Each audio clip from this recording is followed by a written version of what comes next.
नमस्कार, स्वागत है आपका। इंडिया 27 देख रहे हैं आप और मैं हूं आपके साथ लता। फ्रांस की 72 साल की गिजेल को आखिरकार इंसाफ मिला, लेकिन ये इंसाफ गिजेल को भी दरअसल नहीं पता कि आखिर उसके साथ जो है सालों से क्या चल रहा था।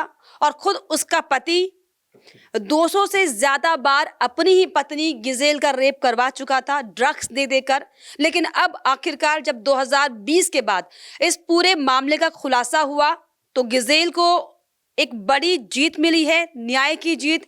लेकिन इस जीत को लेकर, इस न्याय को लेकर अब दरअसल पूरी दुनिया शॉक में है कि आखिर कैसे अपना ही पति ड्रग्स देकर अपनी पत्नी के साथ इतना बड़ा खिलवाड़ कर सकता है।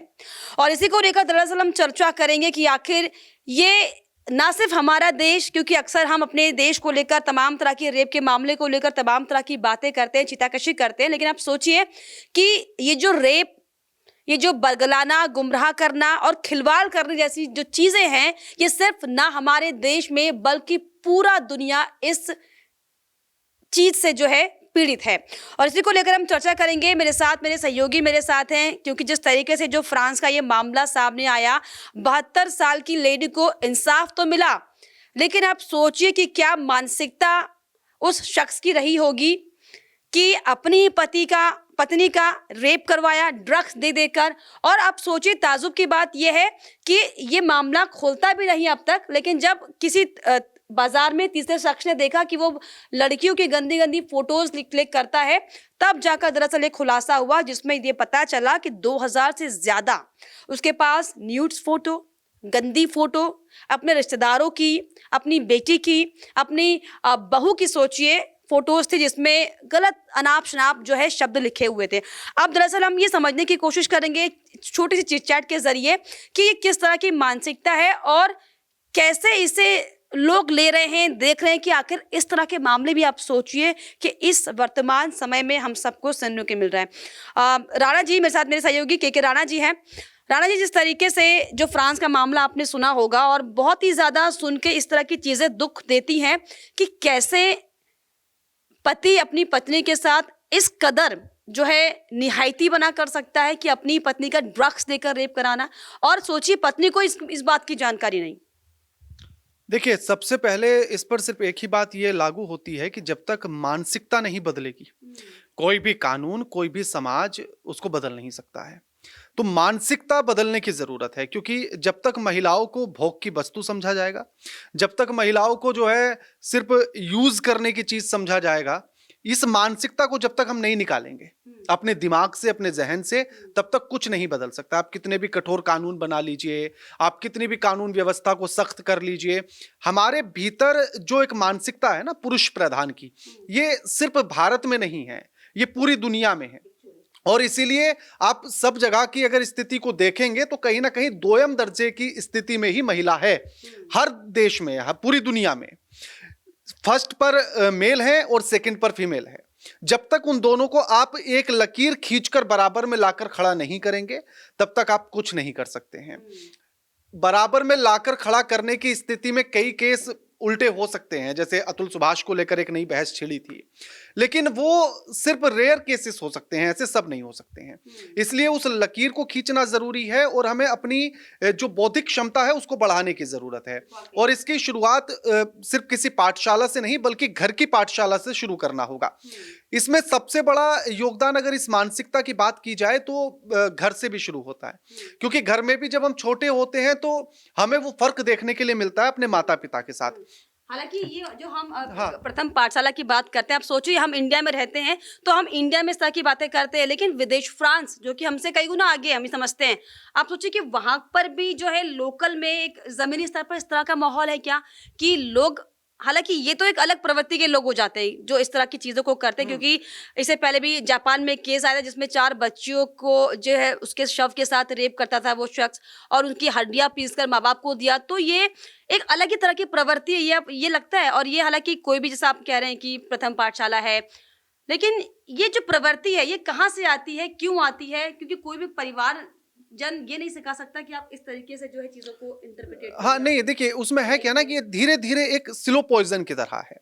मैं जिस बात का जिक्र मैं कर रहा था ना कि अगर आप अपने घर में भी देखेंगे तो भाई और बहन में वो फर्क नजर आता है कि वो भाई है, लड़का है, तो उसको कुछ अपॉर्चुनिटी ज्यादा मिलती है और बहनों को कम मिलती हैं।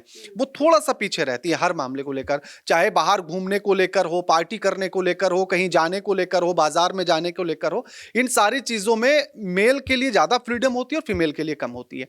यहीं से ये चीज शुरू होती है कि मतलब मैं लड़का हूं तो मेरे पास ज्यादा अधिकार है, लड़की है तो मतलब उसको दबाना या उस पर हुक्म चलाना, अपना ऑर्डर जो है थोप देना, ये शायद हमारे दिमाग में वहीं से शुरू होता है। और इसको बदलना इतना आसान नहीं है क्योंकि अब हमारे खून में रच बस गया है।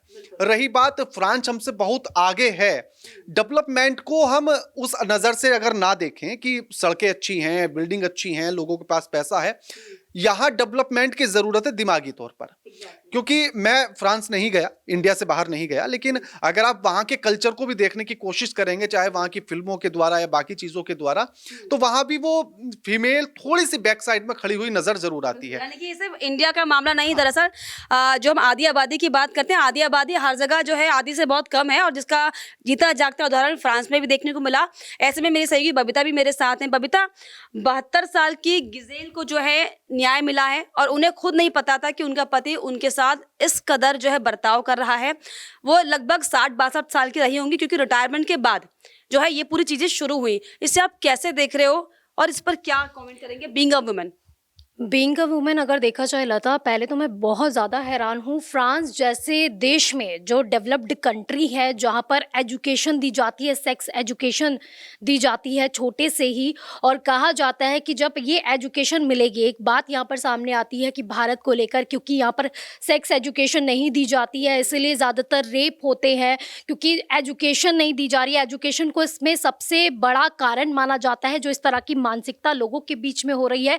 लेकिन अब ये जो फ्रांस से एक बड़ा मामला और दिल दहलाने वाला, हिलाने वाला मामला ये जो सामने आया है, इसने कहीं ना कहीं अब ये सवाल खड़ा कर दिया है कि क्या एजुकेशन ना होने की वजह से ये सारी चीज़ें होती हैं, या फिर ये मानसिकता ही अब बनती जा रही है, जो वासना है वो लोगों के अंदर इतनी ज़्यादा घर कर गई है, इतना ज़्यादा दिमाग पर हावी हो चुकी है कि वो बिल्कुल सही और गलत में फ़र्क करना भूल ही गए हैं। और वहीं पर बीइंग अ वुमेन, मुझे ये लगता है कि चीज़ें जिस तरह से हम देख रहे हैं, जिस तरह से अभी हमारे सहयोगी राणा जी ने कहा है कि हम बचपन से ये देखते आ रहे हैं कि किस तरह से लड़की और लड़कों में एक फर्क भी दिखाया जाता है, और वहीं पर ऑल ओवर द वर्ल्ड जो है पुरुष प्रधान पूरा वर्ल्ड दिखाया जाता है कि कहाँ पर आदमी सबसे आगे दिखाए जाते हैं, औरतों को पीछे रखा जाता है।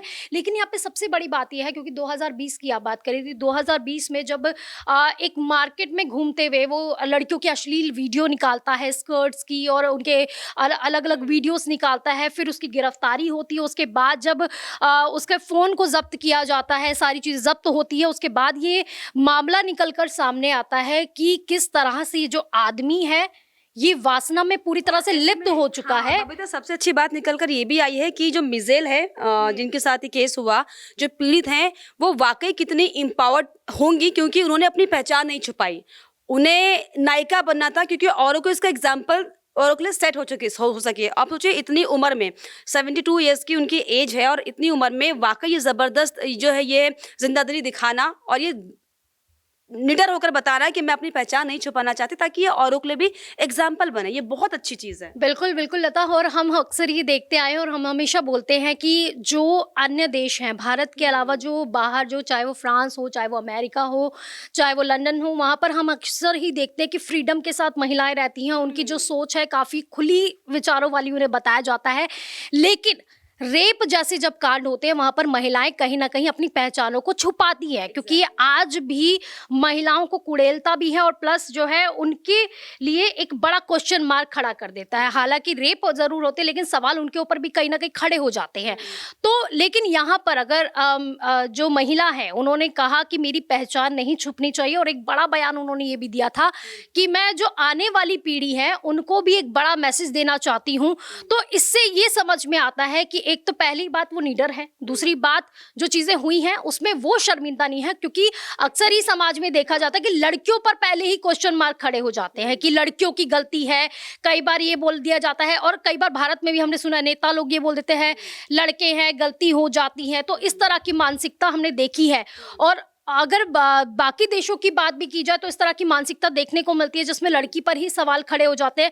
तो यहाँ पर जो वो महिला है उन्होंने साफ तौर पर कहा मेरी जो पहचान है वो छुपनी नहीं चाहिए, और जो कोर्ट में जो कुछ भी होगा सुनवाई वो खुली होनी चाहिए। तो ये उन्होंने एक बहुत बड़ा मैसेज देने का प्रयास किया है। हालांकि बहुत बड़ा मैसेज देने का प्रयास किया, लेकिन मामला बहुत ज़्यादा गंभीर और शर्मनाक है। हालांकि इस मामले को लेकर जो है 50 अन्य हस्बैंड को छोड़कर 50 अन्य लोगों के खिलाफ भी जो है कार्रवाई हुई है, जिसमें 5 से 15 साल की सज़ा उन्हें हुई है, जिसमें हर वर्ग के युवक थे, लड़के थे, पुरुष थे, जिनका साफ तौर पर एक कहना था कि दरअसल उनको ये लगा कि दरअसल म्यूचुअल तरीके से हुआ है क्योंकि वो नशे में थी।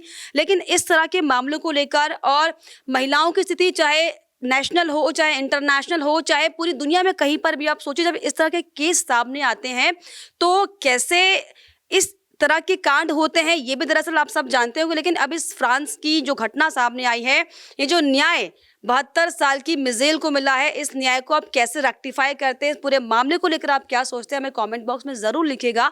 इसके अलावा हमारे चैनल को लाइक शेयर एंड सब्सक्राइब करना भी ना भूलें।